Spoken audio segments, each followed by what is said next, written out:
So magtagalog speaking sa data karon mga kamigs, no. Ito pala yung part 5 sa tinatrabaho namin. Itong area nito halos na taniman na ng progress. Magkaiba lang ang kulay kasi magkaiba din ang pinagkukuhaan namin dito. Itong progress nito. Kaya magkaiba ang kulay niya. At saka itong island na ito ay mayroon ding itatanim na halaman at saka progress.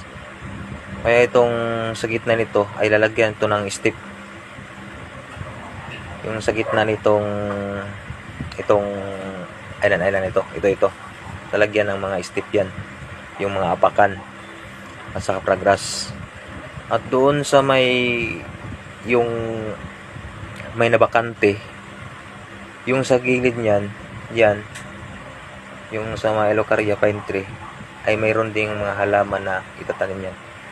Kaya hanggang dito na lang mga kamigs. Ingat. God bless. Mabuhay.